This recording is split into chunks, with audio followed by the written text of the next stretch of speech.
I'm Corbett Wall with DV Auction, here with your cattle market summary for the week ending December the 7th, where we had a southern storm, Psych. Everybody was freaked out. It was going to be snowmageddon in the Texas Panhandle and then move across western Oklahoma and bury everything with like 2 road graders to clean the roads off with. Everybody was worried about that. They started shutting things down, canceling this, canceling that. Everybody preparing for it, cleaning the shelves off in the grocery stores. Your feedlots were bracing themselves, worried about what was going to happen, and nothing happened. It just went south. The storm went south, and there was a lot of moisture coming across. Even some of my friends down there in Southern California and moving across Arizona, and a lot of moisture in that storm, and was packing enough to make a pretty good snowstorm.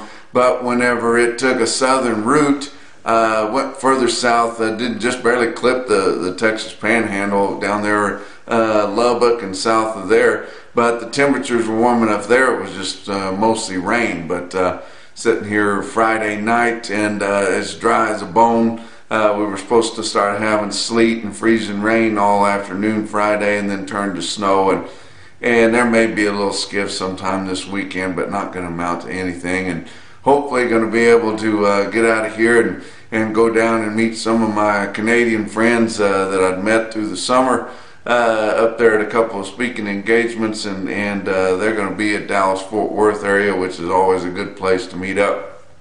But back at the home base here, after taking a nice sale barn tour. Got to get out and do that once in a while. Talk to some contacts that I rely on for information week to week, all the time. They send me texts, call me, tell me what's going on and how trade's going. Up in some heavy sale barn areas, high concentration of cattle moving in the auction barns, and that's true price discovery, and that's the best way to find out what's going on. But enjoyed moving around there. You might notice I have up on the desk here, I've got an early Christmas present that I got from a friend of mine, that's somebody that I've always admired and respected. He's a cattle buyer, an old school cattle buyer, and I know he won't mind me calling him old school because he just epitomizes that. But a guy that does it the right way. And if you guys are ever wondering what a cattle buyer is supposed to look like, here's what they're supposed to look like. That's Jimmy Craig.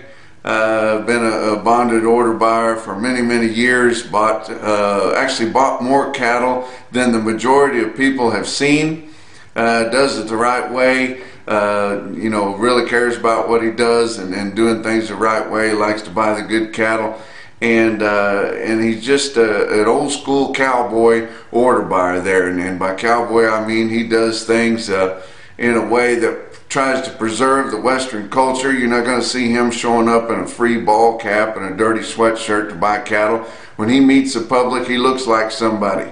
Always does. You'll see him that way. He just carries a certain aura about him. My great granddad was that way. He always wore a suit and bought cattle. Smoked a pipe, and I just would talk to people later in life that said that he always put an impression on them. Well, Jimmy Craig has always put an impression on me, and I think he does a great job. He gave me a gift. He's known for that. He gives a lot of gifts. He's just a good guy, and I want to tell him that I appreciate that. But let's look at the board for last week. December live cattle futures. Monday was down a nickel. Tuesday up 90 cents. We hadn't seen any up for a long time. Wednesday was up 52. Thursday down 35, and Friday down a nickel to end the week with December live cattle futures at 117.90, up 98 cents for the week. Your February ended at 121.52, up $1.02. We're looking at April a lot because we're still trying to buy a few cattle, some hard long yearlings that can make April. It's going to be hard to do, but is a big discrepancy between your April board when you're trying to hedge some feeding cattle off to the June. But April's still sitting up there at 123.62, and then you drop off to June live cattle at 115.10, and that's why there's so much pressure on these feeding calves and these lighter weight short yearling cattle that are just not bringing near what the heavier 9-weight cattle are bringing, because they don't have a prayer to make it to June if you want to take it to a marketable weight, and that's no longer 1,200 pounds, guys. Your feeder cattle board, January, Monday was down 72, Tuesday down a dime, Wednesday up $1.07, Thursday down 127, Friday up 17 cents, with January feeder cattle contracts ending the week at 144.37, down 85 cents for the week.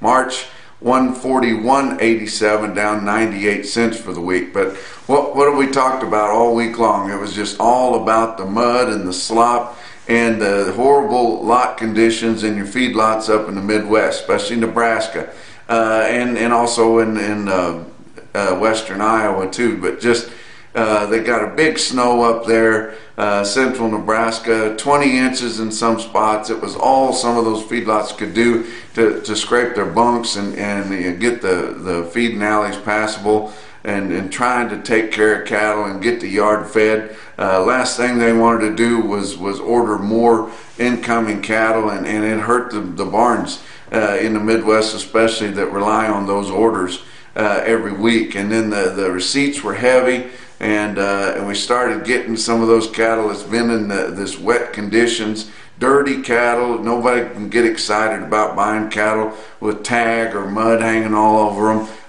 You don't want to pay for that. You're buying those cattle by the pound. But a lot of those cattle were looking that way, and just not very attractive.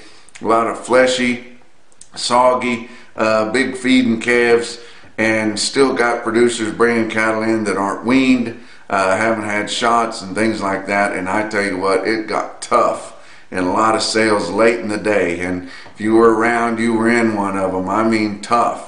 And it was kind of sad, because you had a lot of sellers that leaving the seller's window that were pretty upset, and cattle just didn't bring near what they thought they were going to bring. But we see it, this time of year, when you get heavy receipts, you get bad lot conditions, you get weather moving across, and kind of uncertain markets, and it all comes together. And it's not just the market on the commodity cattle that are in an average condition, it's the discounts that you see on those lesser cattle. But your fat cattle trade, we were hoping to kind of keep things steady. The thing that saved us, and I talk about it every week, you guys get tired of hearing about it, but Iowa didn't sell that many cattle. The Northern Plains didn't puke that many cattle early in the week, and we didn't have to just be held hostage and take what they decided to give up. They sold about 4,800 head of fats through the week, through Thursday,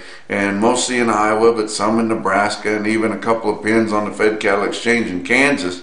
But from 116 to 118, and that was about steady, and 183 to 185 dressed. But didn't sell that many, less than 5,000, so we didn't have an established market. Your packers needed cattle. They've got a huge harvest week this week, and they need to continually feed those coffers and make sure they've got plenty of inventory there. And so they needed cattle, and then they hadn't bought near enough, and the guys held out and held out. And finally on Friday, we started seeing some reports middle of the afternoon that bids had raised up to 187 dressed. We haven't seen that for a long time, and they thought about it for a little bit, and then we started seeing some sales that way at 187. Had the majors and the regional packers up in the Midwest paying that, and then finally your Southern Plains were able to get the packers to go to 119, and 119 was your number. Not all the cattle sold there, of course. In Nebraska, there was a range from 118 to 119, but most all your cattle that sold late on Friday in Kansas and Texas were 119.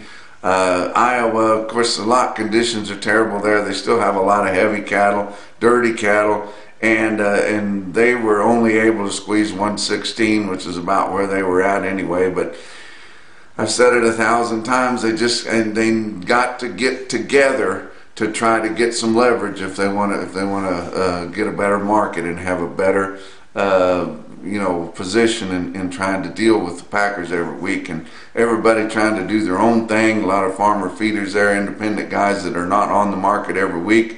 and basically they're just kind of looking for a schedule to get their cattle in because they don't have any leverage to trade them. But did note that western Nebraska and Colorado never really got anything going there, but they're short of cattle. Remember last week they got a premium. They got all 118.5 up there where everybody else was at 118, so we're mostly $1 higher on a live basis and 2 to 4 higher dressed at that 187. But they have kind of depleted the market ready cattle in that western side there from sending them into other areas to kind of hold the market back, sending them way out west to hang on some hooks up out there. But late on Friday we still hadn't heard anything about whether they got more money or just ended up not selling any cattle or taking the 119 there.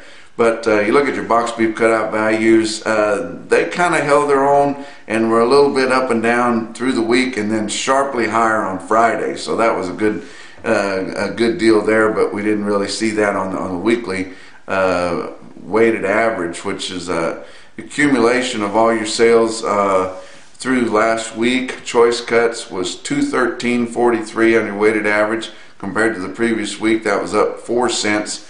Your select average of last week's sales 198.45. It was over $200 on Friday's close, so coming up big time, sharply higher on Friday. But that 198.45 average of last week's sales on selects was down 64. Got just short of a $15 choice select spread, but big time movement. 688 loads of cuts, grinds, and trimmings there. We're expecting that. A lot of big orders coming in for the holidays and for the New Year celebration. And this week's past week's slaughter was huge, 667,000, like the biggest we've seen all year long on a weekly basis. 27,000 more than last week. Of course, it was a holiday. 28,000 more than the same week a year ago. But you start looking at some of these feeder cattle markets. Your real-time index on Cattle Market Central ended the week at 140.91 late on Friday. That was down $4.68 for the week. I mean, plummeting. Your CME kind of holds up there. It takes a while for those market reporters to see how much lower the market is before they get all those cattle in there. And late in the week, your CME, the latest available, was still setting up at 145.53, but can't get that for average 800-pound steers anymore. But your cash feeders in your auctions through the week, $5 to $10 lower. Sure enough, fully $5 to $10 lower. Spots on big feeding calves. Especially those 6-weight feeding calves, there's just a world of them out there. A lot of them on the fleshy side. Nobody really excited about having to feed those things, but what else you're going to do with them? It's about all you can do with them. But spots on those big feeding calves up to $15 lower. And I'm here to tell you, nobody wants to admit it, but if you guys were in some late night sales through the week last week, I sure was in 2 or 3 of them. There's a lot of cattle selling $20 to $30 lower, and it has to do with their condition mostly.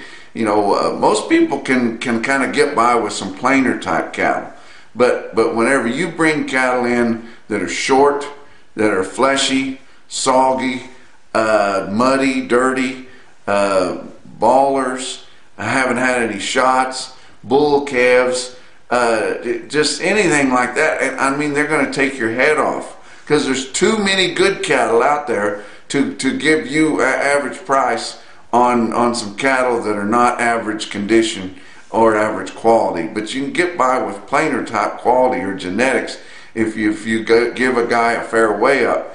You bring your cattle in the morning of the sale, they're fuller than a tick, they're going to take off on that. Guys aren't stupid. They're going to see that. They're not paying for hay and water, and you just you give a guy a fair weigh up. You give him some condition. You cut the bulls. You wean the calves long time, 30 to 45 days ain't enough. They got to be 60 days weaned. Give him a hard calf that's got some condition to him and that has a lot to it. Those cattle don't have to be plumb thin, but they need to be narrower at the belly than they are at the hip. That's one one thing you see there when their bellies are sticking out wider than their hips and their shoulders. Not the best condition there, but just you got to give guys a chance to have some average quality cattle and good condition cattle if you want the big price, especially whenever we got heavy receipts, huge receipts. OKC West had a huge sale, had a lot of program cattle on there. It was still sharply lower. Just think what it would have been if they hadn't had those bigger bunches of better quality cattle there, most of them all long time weaned in a health program, and still had decent demand from your local wheat guys that need those types of cattle that they can turn right out on the wheat. They don't have a place and they don't have time to shut them up 30 to 45 days and watch the health on them. They just soon buy cattle that are already in good health and turn them out on the wheat. But huge runs all over, huge runs in places like Lahana, places even up in the northern plains where they have those big ranch calves, still selling big bunches up there. But all through Kansas, selling a lot of cattle. Missouri, big runs.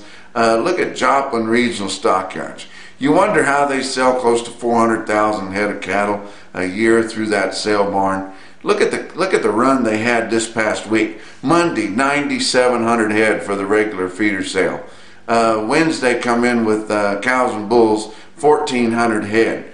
Thursday they had a wean vac special feeder cattle auction with 5,600 head, and then another 2,600 for the primetime video on Thursday afternoon. Well over 19,000 head of cattle selling through Joplin Regional Stockyards, and you'd think they're not marketing cattle. I mean, there's a ton of them, but there's a lot of cattle in that part of the world, and they can get rid of them. They'll find a hole for them. Let's look at some individual quotes. Mitchell, South Dakota, on some good Charolais steers there. 81 head of them, weigh 756 pounds at 158 on Thursday.